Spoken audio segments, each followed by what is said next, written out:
Fala meus amigos e minhas amigas corintianas. Estamos aqui novamente para trazer mais um vídeo no canal com as últimas informações do Timão. Deixa seu like, se inscreve no canal e deixe também seu comentário. Vamos pro vídeo. Fazendo a provocação de 20 minutos atrás para você falar também. Houve um motivo para o Corinthians, poderia ter perdido o título. Poderia, se o Veiga faz o gol, vai para os pênaltis, a história poderia ter sido outra. Mas houve um motivo para o Corinthians festejar tanto, além do óbvio, né? Que é você ganhar do seu rival. É você ganhar do seu rival tirando um título histórico. Eu acho que isso aí é meio óbvio. Também não sei se a consequência é tão gritante assim. O Corinthians amassou o Vasco, que é um time pior que o Palmeiras, evidente. Vamos lá. Só para fechar pelo menos na minha parte dessa discussão, nenhum corintiano trocaria o título paulista do jeito que foi na noite, como foi, por uma vitória na terceira rodada do Brasileiro, que são 38 e que daqui a pouco você perde pro Vasco ou ganha do Vasco e faz os 3 pontos. Isso colocado, não tenho dúvida do que eu tô falando, nenhum trocaria e o sentimento era muito esse também. E você vê que o próprio Palmeiras nem pegou muito pesado em rede social, deu uma seguradinha porque tem noção de que também se pega muito pesado. Teve uma zoeirinha ali com o Depay e tal, mas se pega muito pesado, passaria de um limite. Cara, vocês acabaram de perder uma final para aquele clube, vocês não vão querer tirar muita onda. Então o próprio Palmeiras tirou o pé. Antes de eu entrar no jogo em si, eu queria falar dessas coisas extracampo e só para mostrar o tamanho da diferença de repercussão quando as coisas acontecem com o Corinthians. Não há mínima comparação. No dia seguinte à cabeça de porco, o cara que tá com a cabeça de porco estava dentro da Polícia Civil, com 8 câmeras na cara dele, da Atena, todos os repórteres de polícia, tudo mais acompanhando o cara, já tinha o nome do cara, tinha tudo. O do Palmeiras, ninguém nem vai atrás. Em relação também ao grito homofóbico da torcida do Palmeiras, o Corinthians é o único time punido por esse motivo, teve que jogar um jogo de portão fechado contra o Vasco, quase 3 milhões de prejuízo. E o do Palmeiras sequer o árbitro pôs na súmula, duvido muito que vai ter qualquer tipo de julgamento. Então é só para entender a diferença de tratamento de um clube, não do Palmeiras, de todos os clubes diante do que acontece com qualquer coisa que acontece com o Corinthians. Talvez o Corinthians seja reincidente em várias coisas. Essa que é a questão, é a reincidência. Talvez a punição vem... seja reincidente em várias coisas e como mandante faça o que faz sempre quando joga em casa. No caso faz o que quer. A ponto de ter acabado uma final com um monte de rojão na cabeça do jogador. O caso da homofobia foi a primeira vez de jogos da CBF, certo. Foi lá no STJD e tomou a punição. São Paulo e Corinthians foi no Campeonato Brasileiro, a homofobia. Então. E aí foi punido. Então, mas e antes? Não tem nada? No Campeonato Brasileiro foi o primeiro jogo isso que aconteceu. Precisa ver lá o julgamento, como foi, se tem incidência. Tomou o primeiro jogo aí nesse caso e já tomou punição. Isto colocado, também achei, como o Massa disse, um público bem decepcionante. 19 mil, era para estar com tudo esgotado, não interessa que é Barueri, se o torcedor gosta ou não gosta. Não me surpreende ela ter fechado 2 setores do estádio para gastar menos. E aí muita gente, se não muita gente, é um derby, é um Corinthians e Palmeiras, todos os setores têm que estar abertos.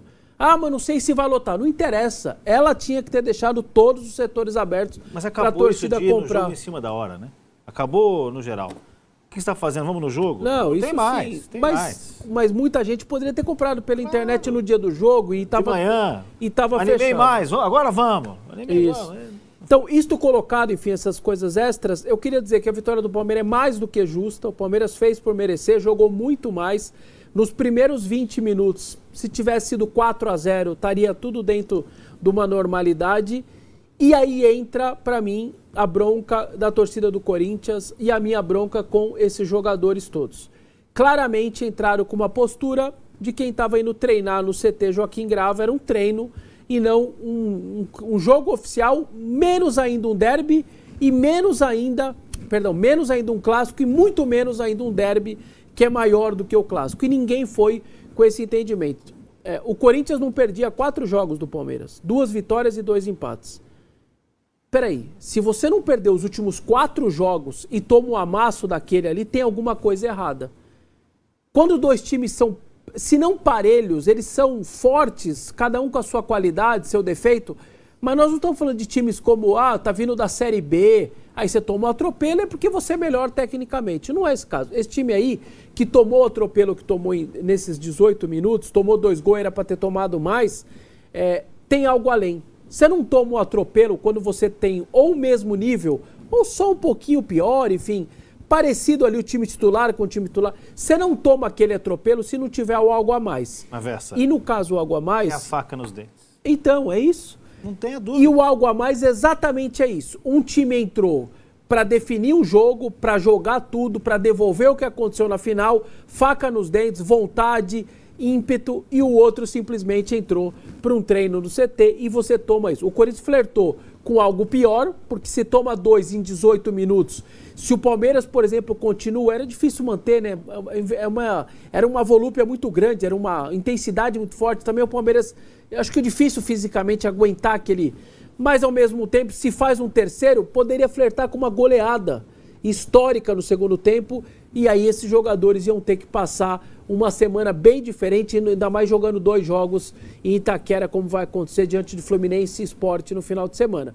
Vitória mais do que justa do Palmeiras, que tratou o derby como ele tem que ser tratado, e a frase do Emiliano, que foi o treinador, porque o Ramon estava suspenso, ela mostra um pouco isso. A gente ganhou a final, a gente ganhou o jogo que deveria ganhar. Sim, nenhum corintiano trocaria o título por esse jogo de terceira rodada. Nenhum. Só que vocês, como profissionais do Corinthians, não podem pensar como torcedor.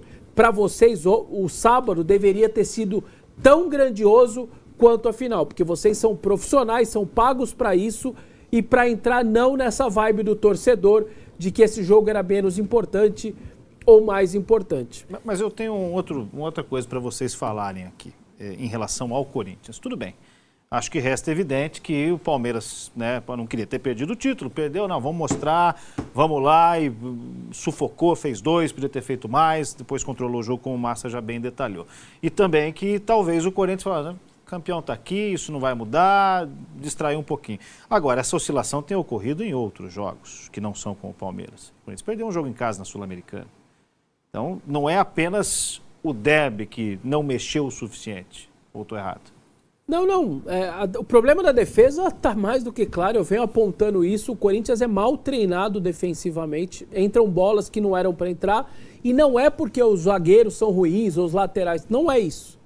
O time é mal treinado do meio para trás. A ponto do SofaScores hoje trazer que o Corinthians, da Série A do Campeonato Brasileiro, é o time que mais tomou finalização na temporada, contando todos os campeonatos. Mais de 200 e poucos chutes no gol. Isso é time mal treinado. Se você é muito... O tempo inteiro é bombardeado, porque você está mal treinado e você constrói mal o seu sistema defensivo. Isso não é de agora. O Corinthians é o time que tomou 26 gols no ano.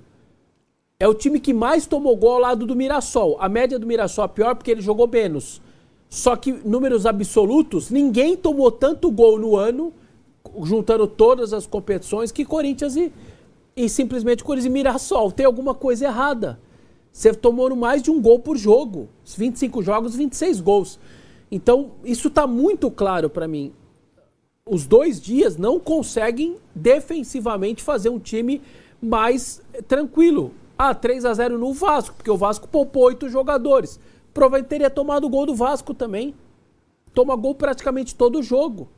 Então, isso a gente vinha avisando desde o Paulista. Tomava gol do Velo, do Noroeste, do Água Santa. Ganhava, mas tomava o seu golzinho. Nunca conseguia passar ileso ali. Então, esse é um problema crônico que parece ser quase sem solução nesse sentido. Eu acho que o que você aponta, Napoleão, além do que o Vessone escreveu, é a quantidade de partidas de que o Corinthians começa muito inferior ao adversário, sem saber como o adversário vai jogar. Né, como se só existisse o Corinthians. O Corinthians que não é só a volúpia, a faca entre os dentes. O Palmeiras hoje joga de uma forma diferente que ele jogava na final do campeonato. Taticamente falando. Por exemplo. E a quantidade de jogos que o Corinthians demora uma eternidade para entender o que está acontecendo. Aí já está 2-0, já está não sei o que lá. É impressionante. Então não é apenas a questão da volúpia, da intensidade, da atenção ao jogo. Acho que isso pesa bastante. Mas acho que o que surpreende no Corinthians é a a dificuldade da atenção ao adversário, como o adversário joga, qual que é a do adversário. Né? Então isso também tem sido, acho que, uma marca no trabalho deles. E tem a questão também curiosa, né, da saída de jogo, que é uma questão que ficou aí no final de semana, a saída de jogo rugby, né, do Memphis Depay, né, que ele chuta para lateral de propósito e o time avança a marcação. Não, só ele avança, né? O time demorou um tempão para entender o que estava acontecendo. Até os três, acho que os três do ataque avançaram. Mas daí, o que é? Aí o Dias falou que foi iniciativa do Memphis, não foi iniciativa do... Eles combinaram entre eles ali, os da jogadores. Enfim. Que ele tinha aprendido na Europa, o Ronald Koeman na seleção do Holanda. Como assim? Então, para mim, essa é uma prova de que o time não costuma se preparar bem para jogos. Se a comissão técnica está sabendo que o pontapé inicial vai ser uma bica lá para a lateral, alguma coisa está errada, né? O Memphis vem da Europa com uma ideia. Gostou do que o Koeman fez lá na Holanda. Ele chega para o Dias e fala, professor... Não, nem fala para ele. Chega assim, o Yuri e o... É isso. O correto era chegar, professor, eu vi lá, fiz lá, vamos tentar? Aí você chama todo mundo ali. Claro. E além do negócio da intensidade, claramente desfocado, né, um time e outro, o começo do jogo, sobretudo, para mim tem um segundo problema, que é o que o Massa fala do lance do Romero.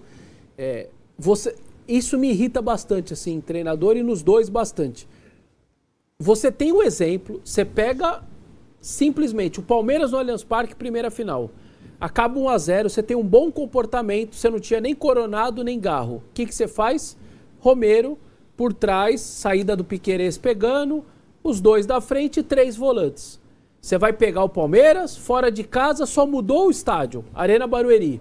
Você tem o Romero para fazer isso de novo. O que você faz? Não, vou criar uma possibilidade diferente. Bidon de meia. Vou jogar com 4 volantes sendo bidon de meia. Isso daí me pega muito, assim. Por que você tenta uma coisa pela primeira vez num derby contra um Palmeiras que você sabe que vai vir com a faca nos dentes tentando te devolver? Por que você não repete aquilo que deu certo há 10 dias atrás contra o mesmo adversário, também fora de casa, e você tendo os mesmos jogadores? Ele tinha os mesmos jogadores para iniciar igual. Podia não dar certo. Palmeiras vinha com uma proposta diferente, outra, podia tudo bem, mas eu ia vir aqui e vai falar assim, ó, o seguinte, ele tinha um exemplo que deu certo no Allianz Parque e ele repetiu, e eu entendi ele repetir. Mas vai inventar, colocar um bidon de meia, 4 volantes, cair com um Carrilho, vira meia também. Sabe o que aconteceu? Os 2 gols, a bola passando tudo na frente da área, tinha 4 e não tinha nenhum.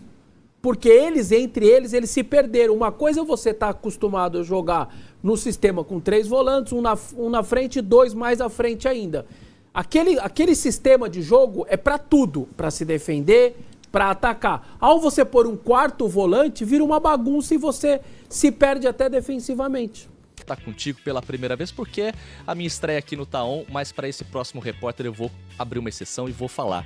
Prazer estar pela primeira vez com o meu irmão Plácido Berce, o cara que o jornalismo me apresentou como um grande amigo, amigos de república, de faculdade e de muitos gramados. Hoje, pela primeira vez, num cenário diferente, eu no ar-condicionado no estúdio, te acionando pela primeira vez, Plácido Berce, direto do CT Joaquim Grava, trazendo todos os detalhes não dá pra dizer day after, porque o jogo foi no sábado, o derby entre Palmeiras e Corinthians, mas como repercutiu essa derrota pro rival Palmeiras, meu amigo, boa tarde.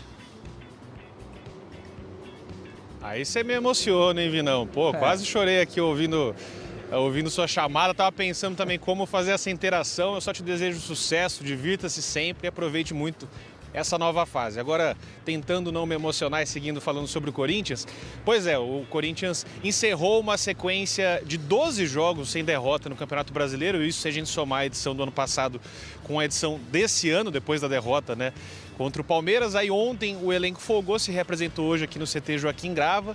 E no sábado, inclusive, contou com o desfalque do Ramon Dias, que estava suspenso. Então a entrevista coletiva foi feita pelo Emiliano Dias, auxiliar técnico, e ele disse que não gostou nada da exibição diante do Palmeiras, que o primeiro tempo foi uma espécie de apagão. Então realmente repercutiu muito mal aqui no Corinthians e agora é virar a chavinha e já pensar no próximo compromisso, quarta-feira, contra o Fluminense pelo Campeonato Brasileiro. E aí devem ter alguns retornos importantes. O primeiro deles, o Ramon Dias, cumpriu suspensão, volta a ficar no banco de reservas. 2 titulares voltam a começar jogando já na quarta-feira, o zagueiro Gustavo Henrique e o Anrileri, lateral esquerdo, estão recuperados de lesões musculares. O meia Igor Coronado está evoluindo bem de um tratamento no ombro esquerdo e deve pelo menos começar no banco de reservas.